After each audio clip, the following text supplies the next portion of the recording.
Il s'est déplacé de son bureau du travail, lui, c'est le ministre provincial en charge de l'éducation qui s'est dit déterminé pour redorer l'image de l'enseignement sur l'ensemble de la province du Maniema.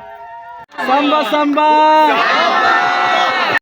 Maire Marungo Hussein Kajol, car c'est lui qu'il s'agit, a effectué une mission de Kindu à Kiminanya jusqu'au village Butumba, village situé à plus de 44 et 46 km de la ville de Kindu, où une forte délégation qui l'ont accompagné, suivi de l'élu de cette circonscription électorale. Il s'agit bel et bien de Maître Blaise Bitangalo. Accueilli chaleureusement par la population de cette partie de la province en territoire de Pangui. Au total, 4 écoles, dont 2 de l'école primaire et 2 de l'école secondaire, ont été touchées par ces vents violents emportant ici leur toiture. Sur place, le patron de l'enseignement au Maniema a demandé aux responsables de ces écoles et le chef du village de lui faire le plus rapidement un devis estimatif qui sera présenté auprès du gouverneur de province, Moussa Kabankoubi Moïse, afin de trouver dans un bref délai une solution pour que ses élèves reprennent le chemin de l'école. Bien avant d'effectuer cette mission, Maire Marungo Kajol a répondu tout d'abord favorablement aux difficultés des enseignants du Maniema en général et plus particulièrement à ceux de la province éducationnelle Maniema 2 en obligeant à la Caritas Congo 2 de leur payer leur salaire de 2 mois successifs.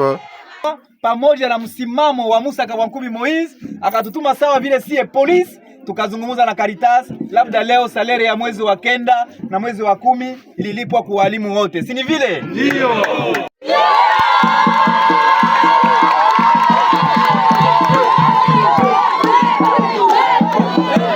Nous avons fait un déplacement uniquement pour venir dresser les bilans par rapport à cette catastrophe naturelle. Et cela, c'est sur recommandation de son Excellence, Monsieur le Gouverneur de province, Moussa Kabankoubi Moïse, en collaboration avec le vice-gouverneur Kati Samba Makoubouli, qui m'a dépêché rapidement. Bien sûr, après avoir entendu les cris d'alarme de la population du village Kiminanya 1 et le village Butumba.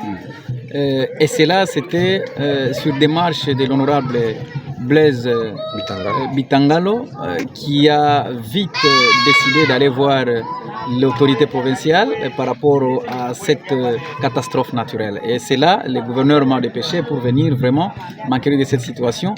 Et les bilans que je viens de dresser ici, il s'agit d'une école secondaire et une école primaire. Ici à Kibilanyo, et une école aussi secondaire du village Butumba et une école aussi primaire du village Butumba. Toutes les 4 écoles ont été frappées par ces vents-là violents. Raison pour laquelle nous sommes venus dresser ces bilans et nous recommandons à tous ces habitants et surtout aux responsables de ces écoles de ne pas traîner et surtout de suivre le mot d'ordre que nous allons donner juste après les rapports que nous allons présenter au gouverneur de province. Le mot d'ordre, c'est-à-dire d'apprêter ou soit de suivre les recommandations que nous allons leur donner afin qu'ensemble nous puissions trouver une solution dans le plus tôt possible afin que les étudiants et enfin les enfants continuent à étudier dans les bonnes conditions.